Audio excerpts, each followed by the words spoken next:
জামায়াত ইসলামীর আমির সাহেব আমাদের খাল খনন কর্মসূচিটাকে ওনারা সাধুবাদ জানিয়ে ধন্যবাদ জানিয়ে আমরা অ্যাপ্রিসিয়েট করি। এই পার্লামেন্টে টিকিয়ে রাখার স্বার্থে জনগণের সম্মান দেওয়া, জনগণের প্রতি শ্রদ্ধা থাকা, জনগণের জনগণের কাছে পৌঁছিয়ে দেওয়া, এটাই হলো আমাদের এবং বিরোধী দলের সবচেয়ে বড় দায়িত্ব। 10 লক্ষ টাকা এসেছে এমপিতে, প্রত্যেক এমপিদের নামে, সরকারি দল বিরোধী দলের নামে। আমি ইউনুস সাহেবকে বলেছি যে আপনি লিস্ট করেন, আমরা লিস্ট দিব কিছু, আপনার অফিসের আপনাদের কাছে যদি কোনো দরখাস্ত থাকে সব লিস্ট মিলে আপনারা সেগুলা 5,000 10,000 করে সবাইকে সুন্দরভাবে দিয়ে দিন। ইতিমধ্যে জামায়াত ইসলামীর আমির সাহেব আমাদের খাল খনন কর্মসূচিটাকে ওনারা সাধুবাদ জানিয়ে ধন্যবাদ জানিয়ে আমরা অ্যাপ্রিসিয়েট করি। আরেকদিকে এই যে জুলাই সনদ নিয়ে একটা বিতর্ক, আসলে খুব কঠিন বিতর্ক না। এই বিতর্কটা পার্লামেন্টের প্রথম দিনেই যে আলোচনাটা হয়েছে, আলোচনার মধ্যে নির্ধারণ হয়েছে পরের দিন আলোচনা হবে এবং পরের দিন আলোচনার মধ্য দিয়ে এটা অনেকটা শেষ হয়ে গেছে। আমরা নির্বাচন করেছি, এমপি হিসাবে আমরা শপথ নিয়েছি।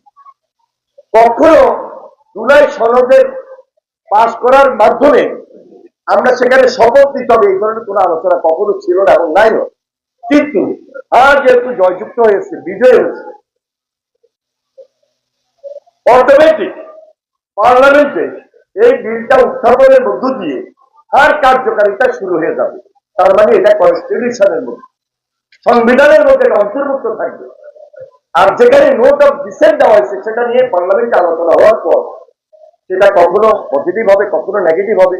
এই যে রাজনৈতিক প্রক্রিয়া, এই প্রক্রিয়ার মধ্য দিয়ে এই পার্লামেন্ট দীর্ঘদিন যেটা অনুপস্থিত ছিল দেশবাসীর কাছে, দীর্ঘ 17 বছর নির্বাচন ছিল না কিন্তু পার্লামেন্ট ছিল কিন্তু পার্লামেন্টে কোনো সরকারি দল বিরোধী দলের যে আলাপ আলোচনা জনগণের জন্য সেটা ছিল না।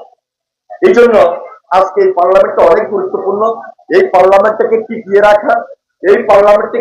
রাখার স্বার্থে জনগণের সম্মান দেওয়া, জনগণের প্রতি শ্রদ্ধা থাকা, জনগণের কাছে পৌঁছিয়ে দেওয়া, এটাই হলো আমাদের এবং বিরোধী দলের সবচেয়ে বড় দায়িত্ব। আশা করছি আমাদের মতের অমিল হতে পারে, কিন্তু টেবিল বসে আমরা যে ঐক্যটা নিয়ে আসবো এটা দেশের প্রয়োজন, দেশের জন্য। কারণ সর্বশেষ জুলাই আন্দোলনে আমরা সবাই মিলে সবাই এক এবং এত বেশি ঐক্যবদ্ধ হয়েছিলাম দীর্ঘ 17 বছর ত্যাগ তিতিক্ষার পর।